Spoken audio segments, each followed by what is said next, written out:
Hello, everybody, and welcome to another episode of the Live, Love, and Eat show. My name is Geneen Roth. I'm a certified transformational nutrition coach. I'm also an EFT practitioner, and I am the managing editor of a magazine called the Live, Love, and Eat magazine. Now, our special guest today is Claire Ketchum, and Claire Ketchum is a certified health coach through the Institute of Integrative Nutrition. She's also a certified transformational nutrition coach through the Institute of Transformational Nutrition, and she is the creator of the Peaceful Eating Method. She's also the host of the Stress Free Weight Loss Community. Now, she teaches women who are tired of struggling to stick to a healthy diet how to identify and remove the eating well blockers so that they can eat well with ease and finally reach and maintain their feel-good weight and feel confident and happy in their own skin. Welcome, Claire. Oh, thanks so much for having me. Glad to be here. So, Claire, I'm so excited for you to be here today. But before we go into our topic for today, tell us a little bit about yourself. Tell us about your story, because I know everybody has a story. And tell us a little bit, how did you get started in your career? Okay, sure. So, like a lot of people, sort of a common thing is I gained some weight in college. And when I graduated from college, I started sort of really trying to work on losing that weight. And that sort of just was the beginning of the never-ending diet cycle. And I was just constantly either on a diet or thinking that I should be on a diet and, criticizing myself and judging myself, and then, getting really excited about this diet and then falling off 2-3 days later. And I just didn't understand why I couldn't. Like, I was, pretty focused in all the other areas of my life, but I just couldn't get this together. And then I was introduced to the book, Woman, Food, and God by Geneen Roth. And that was my first introduction to mindful eating. And that was just that whole concept where you just listen to what your body wants and you slow down and you listen to your hunger signals, and you don't have to focus on exactly what you're eating. You just have to, listen to what your body is asking for. And that was so I just, at that moment, I decided I was never going to diet again. And I went full on. I did all this research into mindful eating and I loved it. And that's when I got certified for the first time through Institute of Integrative Nutrition. And so I was really learning more about how to upgrade my nutrition. And then all of a sudden I stopped doing mindful eating. And so I was struggling to be consistent with it. And so I knew how to eat really, really well because I'd gone, I was a health coach, and I knew that mindful eating worked, but I still was struggling to be consistent with it. And so then that's when I went to my second health coaching school, the Institute of Transformational Nutrition. And that's where I learned about EFT. And that's the emotional freedom technique, which I know you do as well and that you love as well. And that was sort of the missing piece for me, because I sort of along the way through that course learned that stress was sort of the main reason that I was sort of falling off my diet, even though I knew it made me feel better. And I knew that mindful eating worked, and I wasn't being consistent with any of it. And so I learned how that using the emotional freedom technique to help me keep my stress in line was really the key to helping me stay on track with what I wanted to do, what was making me feel great. And so that was sort of how I got from being this person who was just constantly on a diet to then being a mindful eater, then to being someone who could actually do it consistently. So that was sort of a very short intro to my little journey, or actually not little, it was a 25-year journey. It was a long time. I love that. I love the work that you are doing. So I want to talk about restrictive diets. So, Okay. We all know that, people go on restrictive diets and it lasts about 3 days or 2 days, and then people just fall off the wagon. and they just, Mhm. say, I'll just start Monday again, and then they start Monday again, and then 3 days in, and then they fall off again. Now, I know that you discovered the key to sustainable weight loss and, to stay on track. Can you tell us a little bit more about that? Sure. So I sort of describe it, I call it the chronic stress loop. And it's that something in your life there's some sort of a stressor in your life, and that could be something that happened that day, or it could be something that maybe happened in your past, or it could be something more maybe like a chronic thing, like maybe you have an illness, or maybe raising children can sort of sometimes feel like a constant stress, juggling your schedule, those types of things, which are sort of can be sort of ongoing stresses. And so when you get to the point, your body always wants to be in a relaxed state. And so for people who sort of look to dieting to, um, their default habit is to eat food to soothe that stress. And that's sort of a pattern that they've developed over the years. So if I looked back, I had always been eating to soothe my stress. So when I would go on these diets, I would be really excited and really motivated. But when my stress would get elevated, that habit would kick in, and that craving to eat the food would overpower any conscious decision that I had made. That I had discovered, I don't know, you're frozen. Can you hear me? Yes, I can. I'm not sure. I can. I I'm can. not sure. I'm going to keep on talking, assuming that you can hear me. Can you hear me? Yes, I can. Okay. Um, so that you have that stress, but if you can say, okay, I'm having this desire to eat, I'm not hungry, what do I really need instead? And so then you figure out what that is. So maybe it's that you need more sleep, or maybe it's that you need a little bit more fun in your life because you're using that food to soothe some boredom, or whatever your stressor is. What can you put into place to do instead of eating that food? And so that's sort of like the first step of it, is actually like breaking that habit of using food to soothe that stress, because your body wants to be in a relaxed state. So if food is the quickest and easiest way to accomplish that for you, and if that's just easy for your body to signal for you to do, right? So those little thoughts like, oh, I'll start again on Monday, or a little won't hurt, or it's someone's birthday, it would be rude. Like all those little thoughts that help us justify why it's okay to eat the food, that's our subconscious thoughts driving us to eat the food because our body wants to lower that stress. So if we can lower that stress in a way that doesn't involve eating, that's the first step. And then using the emotional freedom technique is, of course, my favorite way to lower stress for any situation. It's amazing. But that's sort of the general, sort of the steps that I walk my clients through to help them. And obviously there's all sorts of, I call them eating well blockers. So it's the daily stresses, it's the thoughts, it's the beliefs, and then there are sometimes past events that are driving those thoughts and belief. And when we can cover those with EFT, that can help us root those out and lower those stresses, so that when a stress does happen, we're already at a lower level. And so we're better able to respond versus automatically just grabbing that handful of M&Ms or whatever it is, right? Yeah, I love That makes that. sense. I love that, the emotion that comes with eating that food, what emotion comes up. And I also know that you use EFT tapping. So can you tell us a little bit about what is EFT tapping? Sure. So what EFT tapping is, it's similar to acupuncture in the sense that you're tapping on meridian points that send a relaxation signal to your body.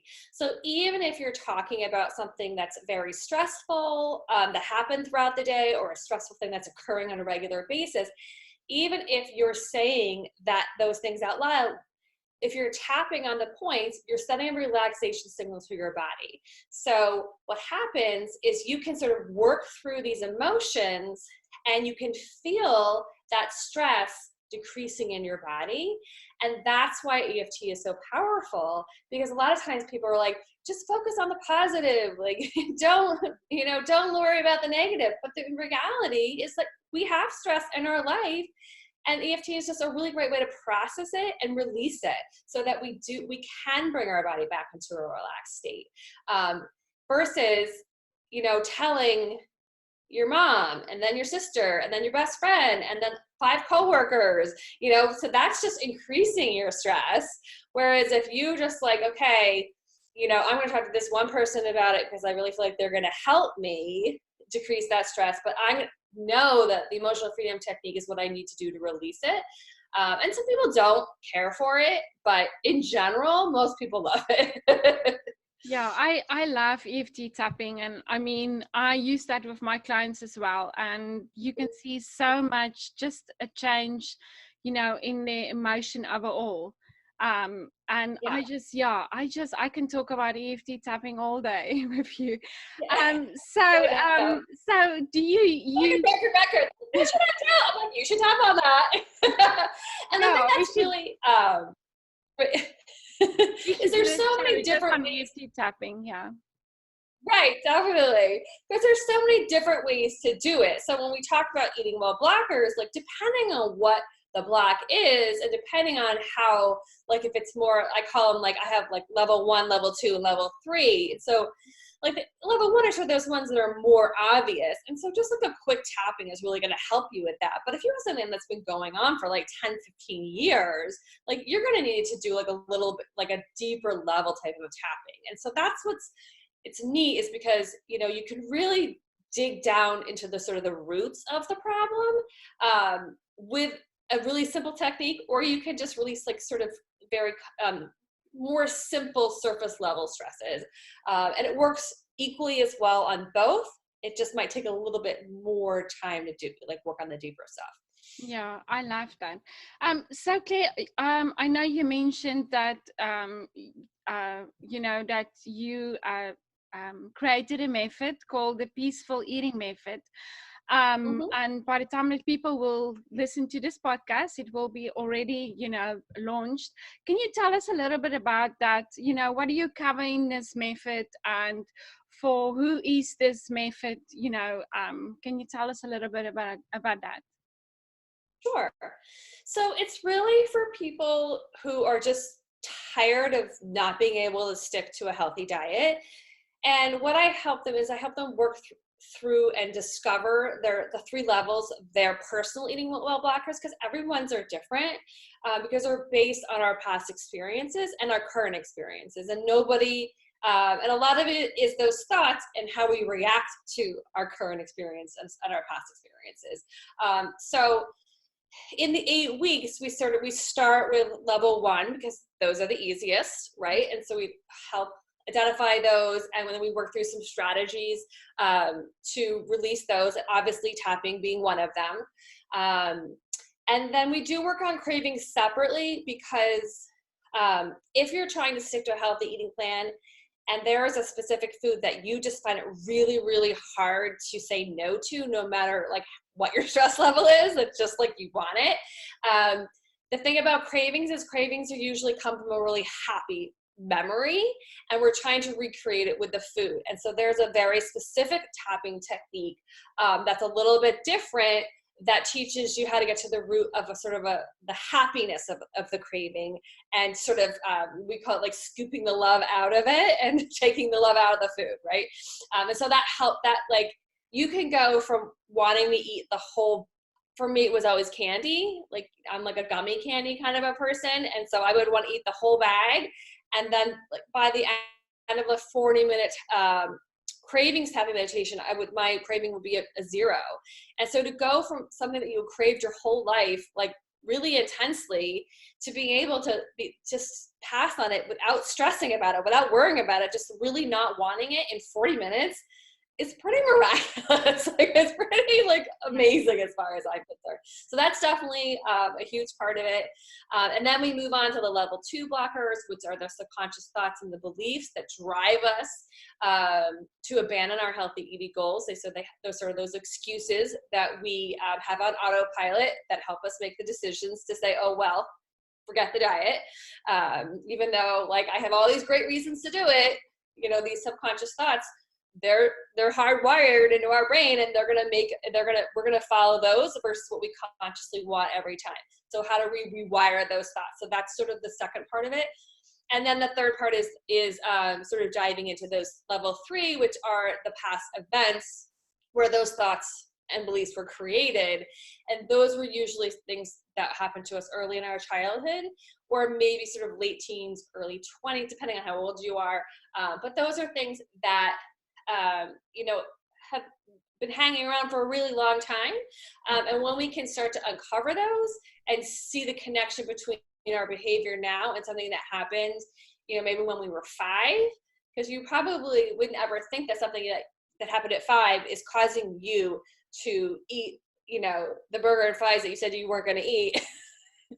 Like that's a really long leap, right? And so that's why we sort of save that to the end, because it takes a little bit of a deeper dive into that. So that's sort of like the progression of the peaceful eating method. So by the end, you're sort of really aware of your eating well blockers. Now, you might not have gotten to the point where they're all gone in 8 weeks, obviously, but you definitely would have all of the tools and all of the knowledge to move forward, to sort of continue working on that as you go along.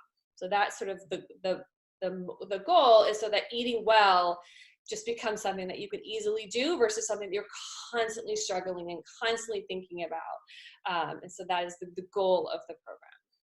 I love that. I really, really love that, because like I said before, you know, the emotions, you know, find the root cause and then work from there. And I love that. I can't wait to see, you know, what people are thinking of your new method. Now, our last question will be, what 3 tips will you give somebody or someone who is struggling to live healthy? I think if you're struggling to live healthy, I think the first thing is to look at your stress. Because to me, that's the root of everything.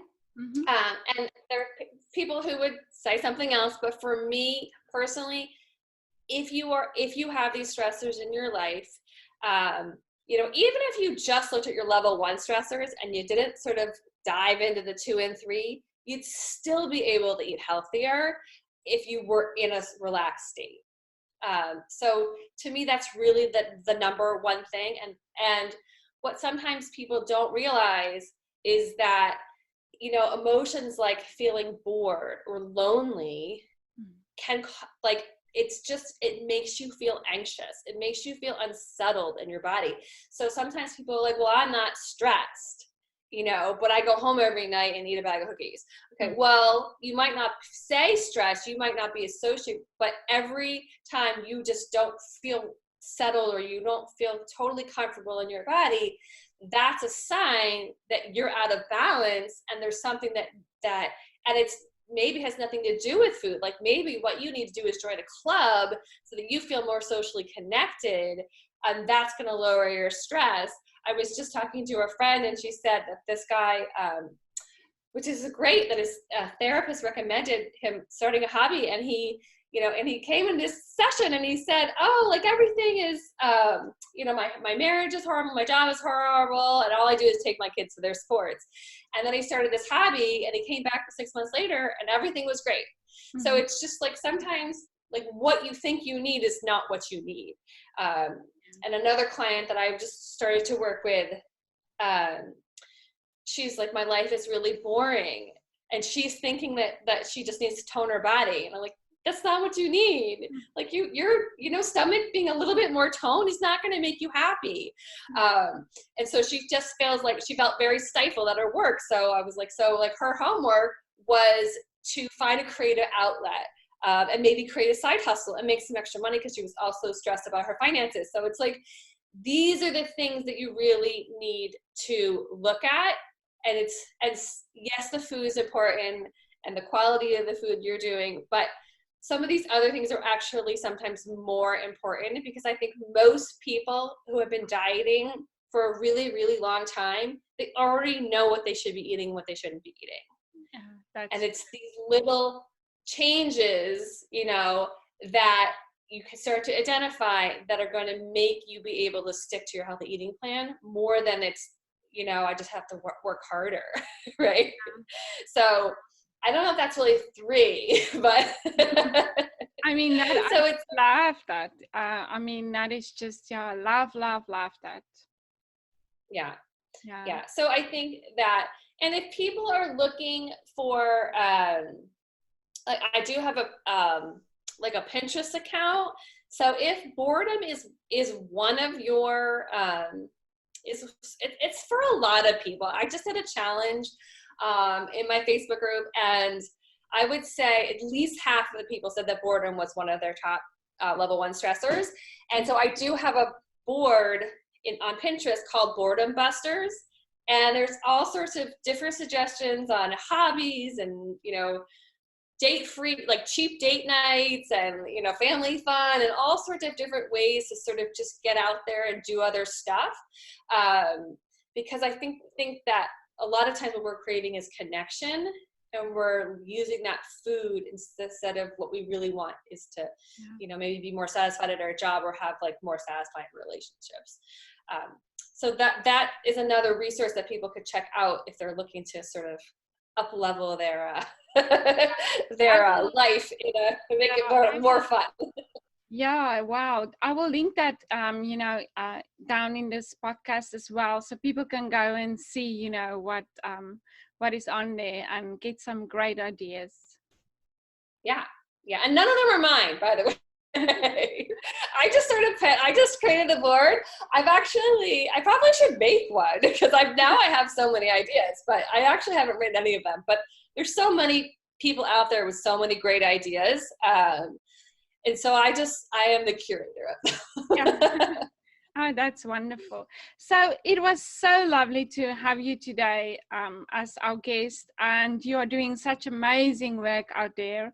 And I want to thank you for being here today and, share your expertise with us. And thank you again. Thank you for being here. Thank you. It was a pleasure.